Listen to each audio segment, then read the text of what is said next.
Dollar. Dirt on money, no soul. Had to go and get it, ain't no time to kick it. Got a stack and flip for my foes. Dollar. Please tell me you can hear me. Don't turn your back and don't neglect me. Just let me know if you need me. Dollar. Let me watch out for my partners. Keep my money long, get my team strong. Let me run away from my problems.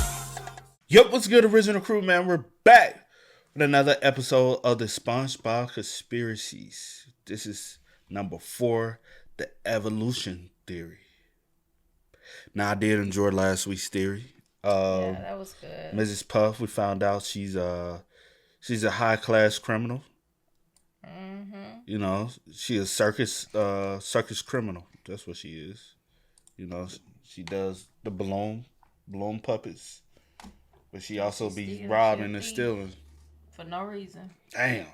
She know how to hotwire a car. She knows shit I don't know. I can't go out here and hotwire no car. Can you? Kind of a little bit. Cap. She barely know even how to crank a car. Okay, first of all, go crank my car. Huh? Go crank my car. I can crank it. Driving it is the thing. Okay. And I can drive, by the way. I drive. I'm just saying his car. Now she know how to drive. First of all, why are you saying like I just learned how to drive yesterday? It's kind of like yesterday. No, it hasn't. No, it was not. My bad. Within the past 5 years, you learned how to drive. No, I always knew how to drive. Within the past 5, I just got my license, but I always know how to drive. I was just a little rusty. I had to take her to driving lessons, y'all. No, you did not. But let's go, man. No, you did not take no driving lessons. I never took you out there where my cousin them used to stay for driving lessons. It wasn't lessons. It was just for me to get comfortable with driving in a bigger city.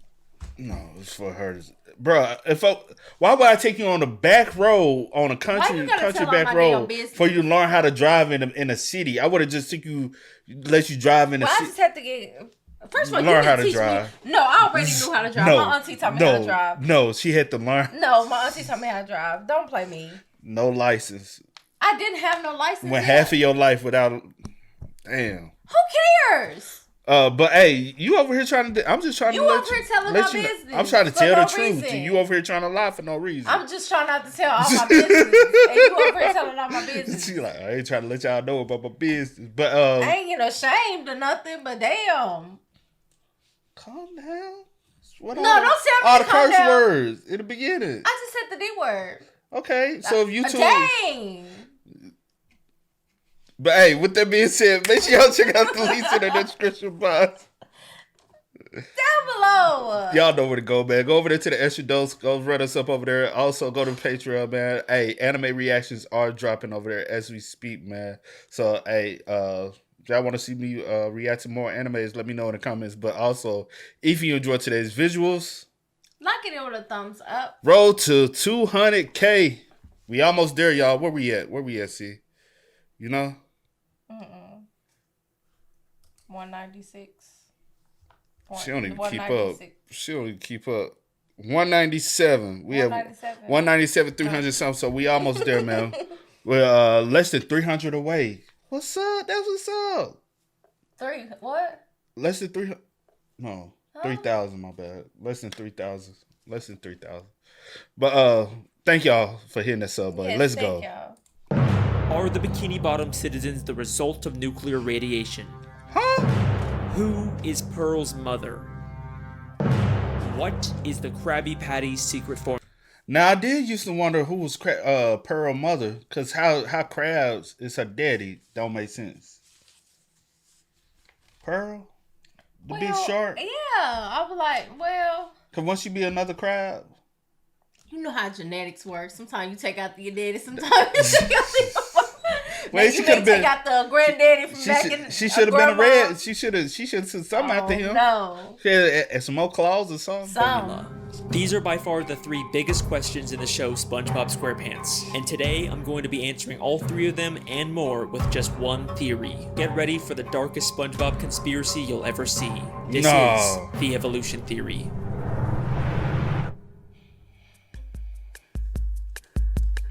We're back with another SpongeBob conspiracy. Guess I'm the SpongeBob guy now. That's all I make. You guys sure love these SpongeBob theories. Alex Bale out with another video. The makers of SpongeBob interfere to put in their own message to brainwash you people. Squilliam sends the doctor in. He's not really a doctor. He's just trying to infiltrate that little round thing on his head there. Oh my God. Thank God for Alex Bale. Look at that. He's helping me prove my point. You know what? That is awesome. Maybe You prove your own point with this moment of fall.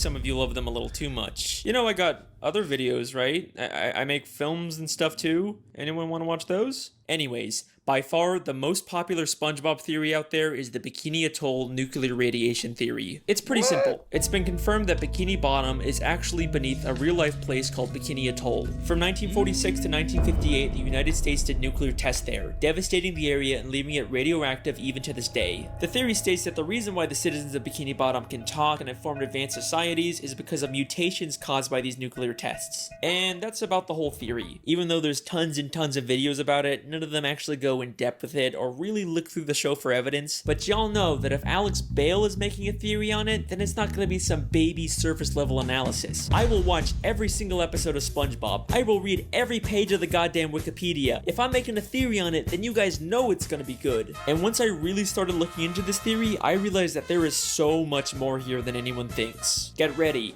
because today we're going to be solving the biggest mysteries in the history of SpongeBob SquarePants and changing the way you look at the entire show. So without further ado, let's begin the theory.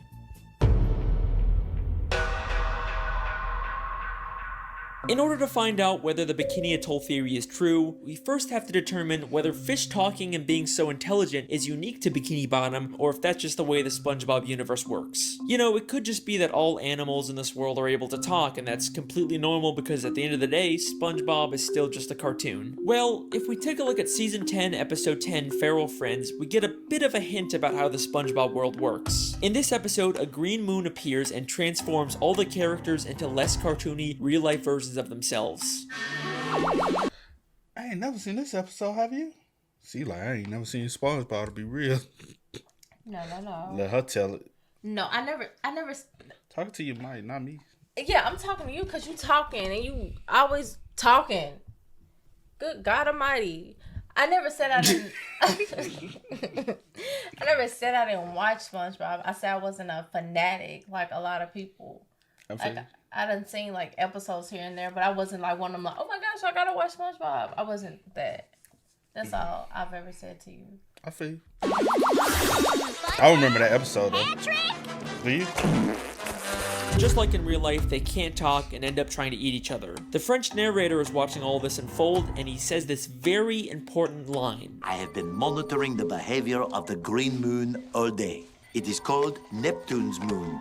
Every 100 years, it de-evolves everyone in Bikini Bottom into primal fish. Every 100 years, it de-evolves everyone in Bikini Bottom into primal fish. So this implies that the characters in Bikini Bottom are more evolved and were once like these primal fish. But this doesn't prove that the evolution only exists in Bikini Bottom. It could still be a worldwide phenomenon. Remember that bonus DVD clip I found in my television theory? It was about humans studying fish in Bikini Bottom because of their intelligence. Land-loving scientists have tried to learn the secrets of intelligence.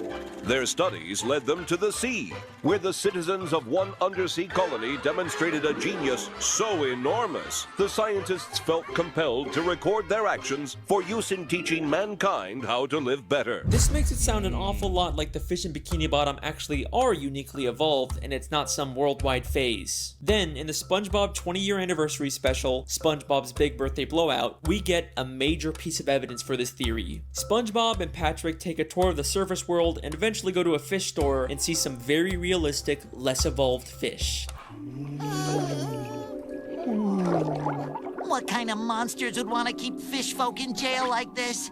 They're so beautiful. They can't talk back to SpongeBob and Patrick, and they're actually able to swim freely through the water instead of being affected by gravity. They are clearly showing us that both evolved and primitive fish exist in this universe at the same time. Now, sometimes we've seen Bikini Bottom characters represented as realistic fish like this, but only when they're out of water, never while they're still in water like these fish. We even see this again in the beginning of the third SpongeBob movie, Sponge on the Run. The movie opens with a coral reef full of these realistic primal fish, but eventually we get to Bikini Bottom where the more evolved fish live. So there you go, direct proof that the citizens of Bikini Bottom are uniquely evolved. This is a very deliberate world building choice for the creators to make. So I guess that kind of confirms the Bikini Atoll theory. Theory confirmed! We did it! Woo! Well, let's hold on for a second. As much as I'd love to call this theory complete, there's actually one major piece of evidence that gives me some resistance. Something I've never seen anyone else bring up when talking about this theory. Prehistoric Bikini Bottom.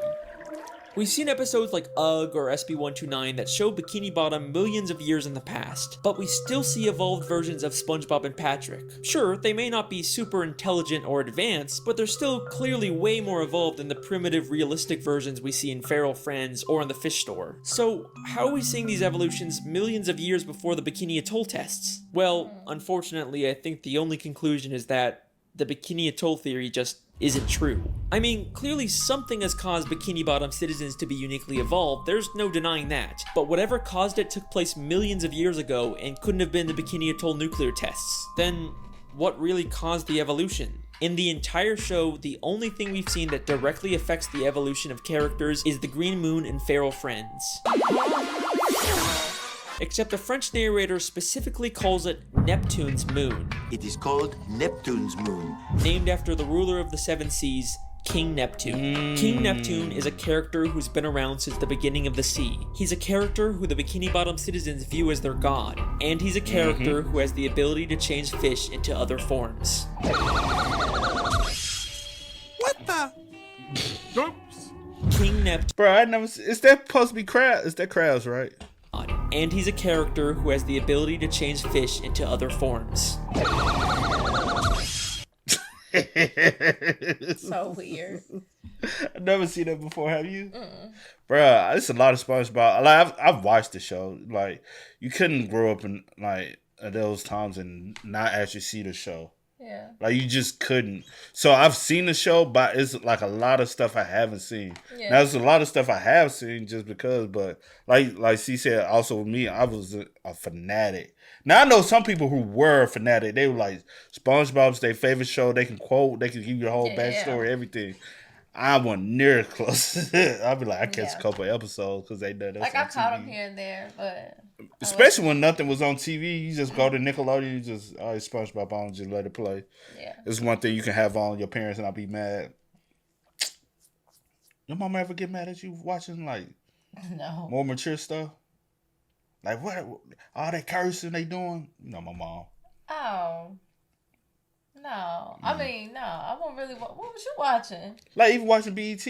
My mom didn't even want us to watch BET like that. Oh, no. My mom won't like that, baby. Like, what are they doing all that cursing and stuff? Like, what y'all in here watching? Now, BET Uncut, she ain't never known about no BET Uncut. Well, that's because you should have been asleep. Friday nights. You should have been asleep. Friday night. They used to come on, what, at like 2 in the morning? Like about 11 o'clock. It was not 11 because it wasn't 11. Because you won. Hold on, she better tell off on herself because you won. I say because I remember back in the day, you know, hearing stuff. I used to stay up sometimes trying to catch it, and I felt like it. So hold on. How you gonna tell me I need to be sleeping? You was up. I was just playing.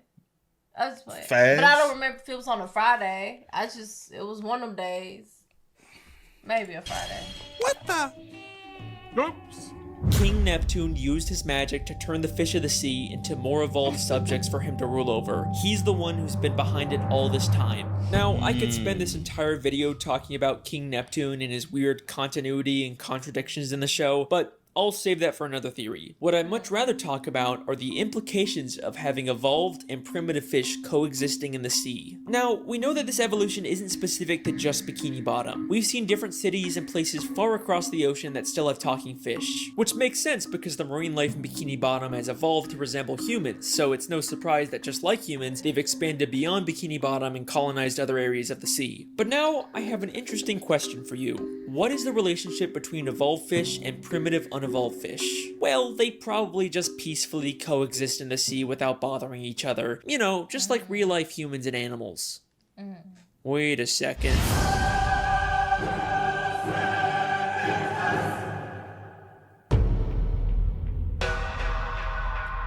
In Season 3, Episode 10, the Krusty Krab training video, there is this hilarious, absurd moment when they're talking about Mr. Krabs. After the war, Krabs stayed secluded in a deep depression that seemed endless.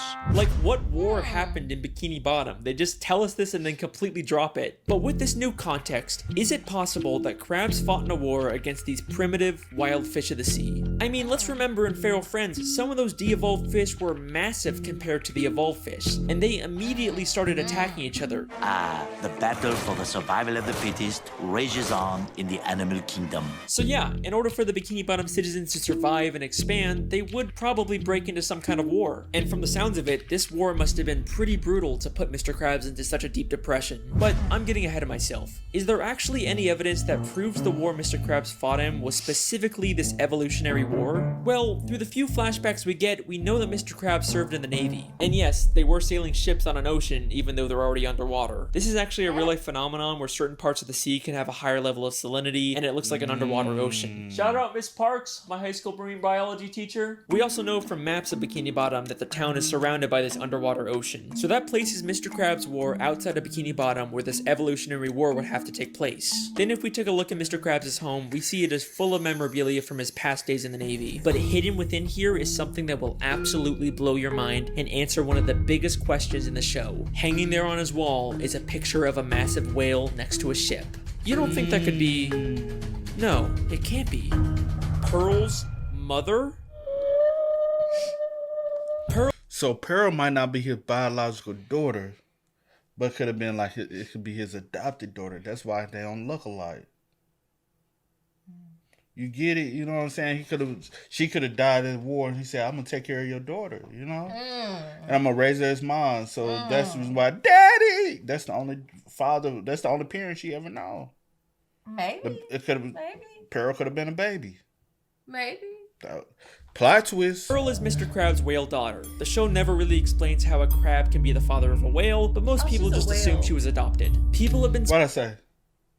No, in the beginning you said a shark. Oh, yeah, I meant whale. Sorry, y'all.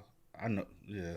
I knew she was a whale. I knew it was something. I knew she was a whale, not a shark. I don't know why I said shark. My bad. Really explains how a crab can be the father of a whale, but most people just assume she was adopted. People have been speculating about who Pearl's biological mother is for years, and I think we finally just found our answer. We see 2 photos of this whale on a ship in Season 3, Episode 9, just 1 episode before we find out Mr. Krabs fought in a war. Since this is among all of Mr. Krabs' Navy stuff, I think we can assume that this is something he encountered and not just some random picture of a whale on a ship above the ocean. The whale is massive compared to the ship. We've seen adult whales in Bikini Bottom before, but they are nothing compared to the size of this whale. This has a much closer resemblance to Pearl when she de-evolved in Feral Friends and became massive. So this has to be an unevolved primitive whale, and the picture clearly shows them fighting. Not only does this prove that there was a war between evolved and primitive fish, but Mr. Krabs definitely fought in it. But this also implies something very dark.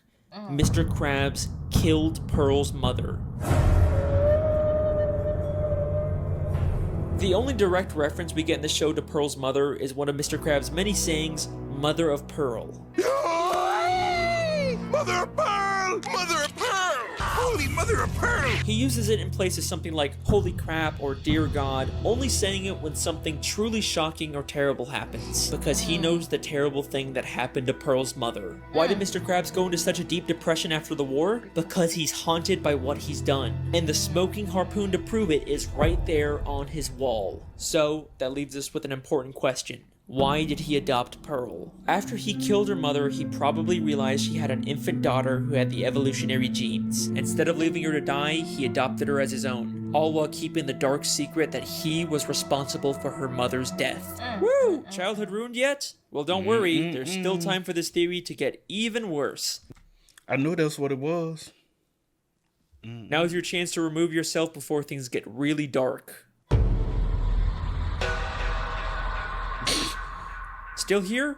Okay, so here's a fun question. What's the deal with all the pets in Bikini Bottom? How come most fish are basically humans, but a snail or a worm acts like a pet? Well, just like humans have domesticated wild animals, it should be no surprise that evolved fish have domesticated primitive fish as pets. Unlike the massive primitive fish that the Bikini Bottom citizens had to go to war with, there's also smaller primitive fish like jellyfish, snails, spirit worms, seahorses, and clams that the Bikini Bottom citizens were able to form a symbiotic relationship with. Aww, and I thought you said this was gonna be the dark part, Alex. They're living peacefully together. That's nice. Okay, you got me. Here's another fun question. Where do the citizens of Bikini Bottom get their food? I mean, sure, some of it is plant-based, but there sure does seem to be an awful lot of meat-based food under the sea. I think you know where I'm going with this. The Bikini Bottom citizens eat primitive fish. Haha, it's not cannibalism if they're less evolved than you, right? There's no moral dilemma there. In Season 3, Episode 13, we see direct proof of this when the characters go fishing for primitive clams. This is something completely normal in this world. And then there's the chum bucket,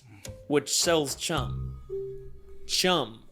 Chum is literally just ground up fish. The show isn't even hiding this. Now, we don't really see too much of the meat harvesting side of Bikini Bottom, and I'm not surprised they're keeping it on the DL, you know, with the whole cannibalism thing, but there is one secret to making food that is kept more secret than anything in Bikini Bottom. The best kept secret in the entire show. You already know what I'm gonna say. The Krabby Patty secret formula. Throughout the show, there's been lots of contradictory evidence about the Krabby Patty secret formula. In Season 4, Episode 7, Mr. Krabs says it's an old family recipe. Your mother knows the Krabby Patty formula? Of course she does! It's an old Krabs family recipe! But in Season 5, Episode 1, apparently Mr. Krabs discovered it on his own by accidentally mixing random ingredients together. I've done it! I discovered the perfect patty batter! Sometimes it's a secret formula, sometimes it's a book, sometimes it's a secret sauce, and any glimpse we get of the formula is just random nonsense. There is a ton of contradictory evidence out there, but I think this might all be intentional. In order to throw people off, Mr. Krabs has spread misinformation about the Krabby Patty formula. In fact, he's already done this in Season 3, Episode 18 by hiding a fake formula for Plankton to find that says he's the secret ingredient. Mixed together with the most important ingredient of all, 4 heaping pounds of freshly ground plankton? And the contradictions aren't just inside the show. Even one of the SpongeBob crew members once said that Krabby Patties are vegetarian and contain no meat. But I've always been a little suspicious about what the creators say. They've also said that they're not allowed to show fish as food, except they clearly do with chum, clam fishing, and all the many gags where fish turn into food. It's almost like they're not allowed by Nickelodeon to publicly acknowledge this because that could create a controversy, but they could still sneak this dark secret into the show. So what is the true secret ingredient? Where does the meat really come from? It's strange, we never really see Mr. Krabs get the meat delivered, or at least go out himself to get it. It's almost like he has all the meat he needs stockpiled somewhere. What primitive meat can Mr. Krabs have access to? Maybe he's been holding on to something from the war. What could Mr. Krabs have? Pearl Mama. I just was thinking it, but I was like, that would be fucked up. Pearl been eating home because Pearl be eating the Krabby Patties too. That would be so messed up, bro. Because at first, my whole time, I'm like, maybe the secret ingredient. Whale meat. Maybe the secret ingredient is the chum. Like chum. Yeah. Like because every time they go to the chum bucket, they say the chum bucket is nasty, but they like the Krabby Patty. But maybe if they ever find out the Krabby Patty is actually chum, and they be like, ew, we don't want. So he got to keep that a secret. But what if it's Pearl Mom this whole time? He found out. Have killed during the war that he doesn't want anyone to find out about. Something big enough to supply him with meat for years without needing more. What could that be? Pearl Mama. You really gonna make me say it? Yes. Mr. Krabs is using Pearl's dead mother's carcass to Yes. make Krabby Oh Patties. my God. Woo! We did it! Yeah, we solved the That's mystery. crazy. We did it! I'm so glad. Season That 1, is sick. Episode 15, Sleepy Time. Mr. Krabs has a dream that he's on a boat fishing for a massive dollar. This is his memory of killing Pearl's mother, except now all he sees her as is money. Money. And take a guess what name he calls the dollar. What you doing, Mr. Krabs? I'm picking Neptune's bucket. What are you talking about? I'm talking about cold hard flipping cash. It's the mighty Moby Dollar. Moby Dollar, a direct reference to Moby Dick, a story about hunting a whale. Are you kidding me? Are you? And Hey. that is the evolution I know theory. you lying. I warned you That guys is this would be another sick. one. The Bikini Atoll theory, King Neptune, Pearl's That's mother, the crazy. Krabby Patty formula. We hit everything in this theory. Even if you don't agree with all of it, you gotta admit a lot of this makes sense. Eugene Krabs' aspirations for money and greed have caused him to do terrible, terrible things. At least his love for Pearl seems to be real, so maybe there's some small amount of good in him. And even though Pearl's mother probably provides tons of meat, eventually he's gonna run out and he'll have to face what he's done. Right? Well, unless of course there's another whale he has access to. Nope. Nope. No. No. Oh, No. no. Mr. Krabs wouldn't do that. No. He loves Pearl. He's not just raising her for Krabby. But Pearl ain't his damn daughter. Is he? Pearl ain't his damn 'Cause daughter. He love money that much. He You would do anything. loves money, and this is his gold mine. Oh no. Hell, That's Damn. messed up. That's dark, if so. Krabby Patty meets. Even Mr. Krabs isn't that much of a monster. From every side I've ever seen to the sweetest sound I've heard, I'd gladly give up everything for all the money that I've earned. Huh. He'll give up. Well, alrighty then. That's the end of that theory. Just gonna end it here before there's any Yeah. more dark plot twists. You Yeah. guys have been insanely supportive with these SpongeBob theories, so I guess I have to make more. I've been your host, Alex Bale. Thanks for watching. shout out to Alice, man. And no, we're not gonna watch the end. That's crazy. Yeah, that is crazy, bro. I could believe it. Yeah, because my mind went there before even saying it. He just got That's her. sick. He plumping her up, feeding her good, taking care of her, spoiling her. So when he gets time, he like, I gave you everything you wanted in life. Now it's time for you to give. I'm just saying, think about it though. Why is he spoiling Now it's her the time way to he's return the spoiling favor, her? huh? He making her like she go on these shopping sprees. She buys anything, gets anything she wants. He's spoiling the shit out of her. So when it comes to time, when time comes, when I gotta, Oh, okay. Oh, yeah. it's like giving back.